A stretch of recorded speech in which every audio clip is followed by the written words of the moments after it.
জানো তোমার জামাই যে চৌধুরী পরিবার করে একবার লাপাতো, সেই চৌধুরী পরিবার এখন ভেঙে গেছে। বরুণ বাড়ি থেকে চলে গেছে। তুমি যখন গেছো আমি জানতাম এরকম একটা কিছু হবে। বাজে কথা বলো না তো, ওদের ভাইয়ে ভাইয়ে ঝগড়া হয়ে ওরা আলাদা হয়ে গেছে। বরুণ কোথায়? ও এখন বাড়ি থেকে চলে গেছে, ফ্ল্যাট পেলেই সাদিকে নিয়ে যাবে।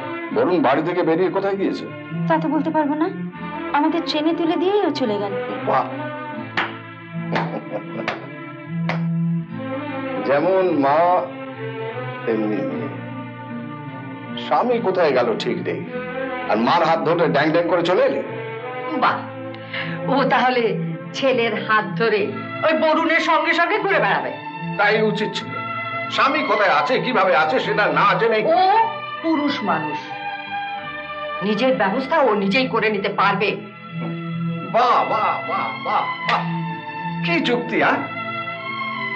আচ্ছা সাথী, তুই তো চলে, তোর একবারও মনে হচ্ছে না যে বরুণ কিভাবে আছে, কি খাচ্ছে?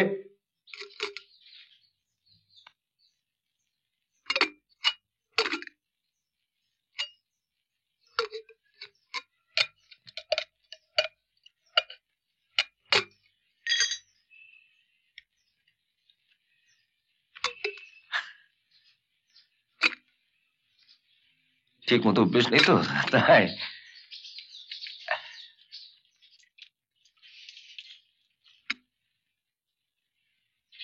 আর কতদিন আলু সেদ্ধ আর ভাত খাবেন?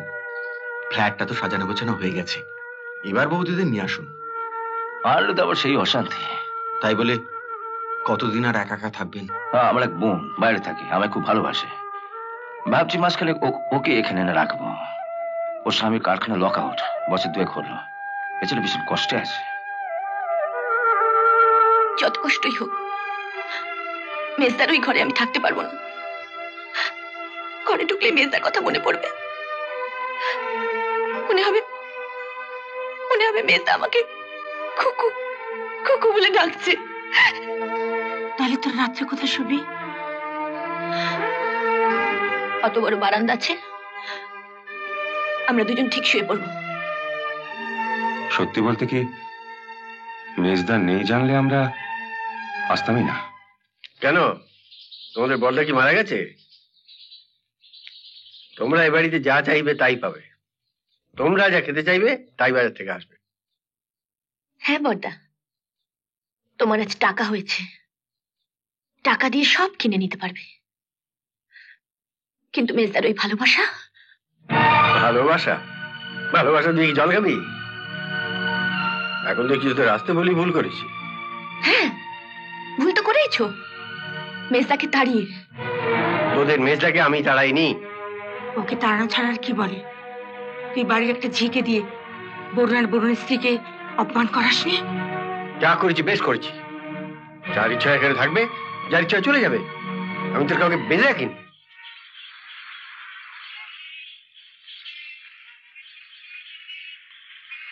উনি এখন কোথায় থাকেন বলতে পারেন? আমি তো বলতে পারবো না, তবে স্টাডি ডিপার্টমেন্টের ইন্দ্রজিৎ বাবু বোধহয় বলতে পারবেন। দয়া করে ওনাকে যদি একটু ডেকে দেন। দাঁড়ান দেখছি। হ্যাঁ, ইন্দ্রজিৎ বাবুকে একবার রিসেপশনে পাঠিয়ে দেবেন। ওনার সাথে একজন ভদ্রমহিলা কথা বলতে চান। আপনারা বসুন। আয়।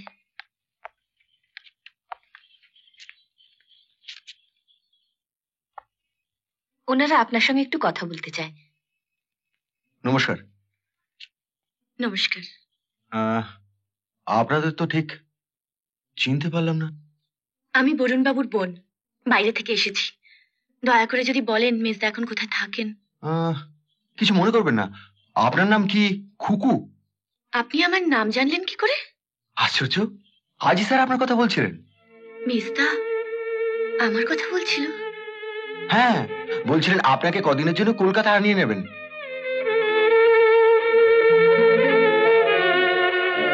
ভালোই হয়েছে আপনি এসেছেন। স্যার একেবারে একা হয়ে গেছেন, ভালো মতো খাওয়া দাওয়া করছেন না।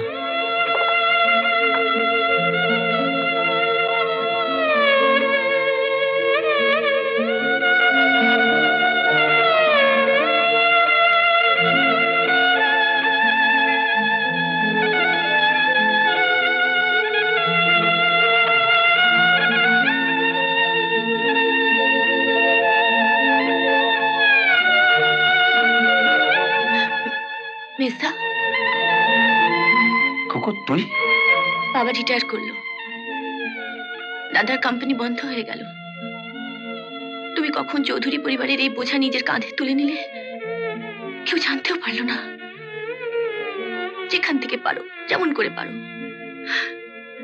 সবার দাবি মিটিয়ে আজ নিজে রান্না করে তুই তুমি সেদ্ধ ভাত খাচ্ছ। না মানে ওই দাঁড়াও, আগে তোমায় কিছু রান্না করে দি, পরে তোমার সব কথা শুনবো। আরে তুই দুদিনের জন্য বেড়াতে এসেছিস, তুই কষ্ট করে এসব। তোমার জন্য তো কখনো কিছু করার সুযোগ পাইনি, কিন্তু তুমি আমার জন্য কি না করেছো বলো? অফিস থেকে টাকা ধার করে দেখে শুনে একটা ভালো পাত্রের সঙ্গে আমার বিয়ে দিলে, কিন্তু আমার এমনই ভাগ্য, বছর যেতে না যেতে ওর কোম্পানি লক আউট হয়ে গেল।